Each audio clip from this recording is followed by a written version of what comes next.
Coucou tout le monde, alors je suis super contente de vous retrouver aujourd'hui pour une nouvelle carte et ce sera une carte de fête des mères. Donc comme vous le voyez, la colorisation a déjà commencé puisque ma caméra a bugué à ce moment-là, donc je n'ai pas le début. Et comme d'habitude, je vous mets toutes les références des feutres que j'ai utilisés donc sur la vidéo et en barre d'informations. Et pour pas changer au niveau de la technique, comme vous allez le voir, c'est que je passe encore une fois toujours le feutre le plus clair, le feutre intermédiaire pour faire les ombres, le feutre le plus foncé pour faire le marquage encore plus des ombres, et pour fondre le tout, je repasse avec le feutre le plus clair. Et je fais ça pour un petit peu tout.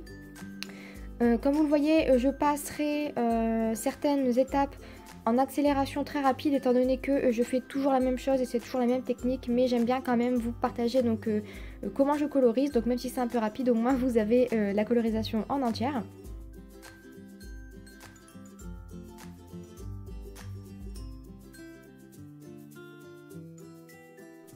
Donc alors vous le verrez également par la suite, je n'ai pas de sentiments sur les fêtes des mères, fêtes des pères, etc. Tout simplement parce que j'ai tout mis en carton et que c'est un peu compliqué donc de s'y retrouver. Mais je me dis que de toute manière, c'est pas obligatoire d'avoir des tampons pour faire des jolies petites cartes. Et je trouve que la mienne se suffit à elle-même.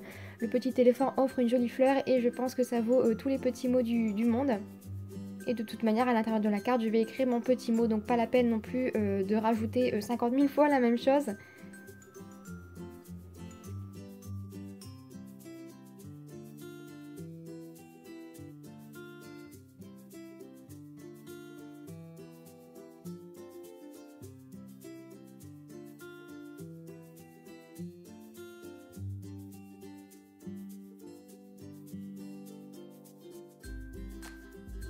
Et on n'oublie pas aussi de coloriser les petits petons de l'éléphant que je trouvais vraiment trop mignons.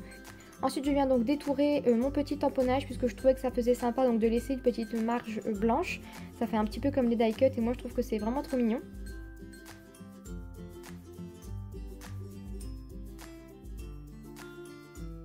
Et ensuite je vais récupérer donc le papier qui fera la base de ma carte. Donc c'est un papier satiné de chez Action en format A5 que je vais tout simplement plier en deux. Ensuite je récupère une petite feuille d'un bloc que j'ai depuis très longtemps, donc je ne sais plus c'est quoi comme marque, mais je vous mets ça encore une fois en barre d'information. Et je vais découper un rectangle qui passe sur ma base de carte, tout en laissant comme d'habitude à peu près 2 ou 3 mm sur chaque bord. Encore une fois, toutes les mesures seront en barre d'information.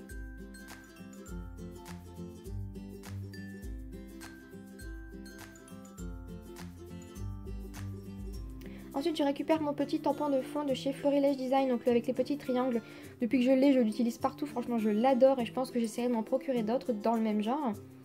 Et je viens le tamponner avec mon encre chalk, donc encore une fois, comme j'en ai 3 qui se ressemblent, j'ai jamais le vrai nom en tête, mais tout ça en barre d'information comme d'habitude. Et je viens le tamponner à plusieurs reprises en première et deuxième impression.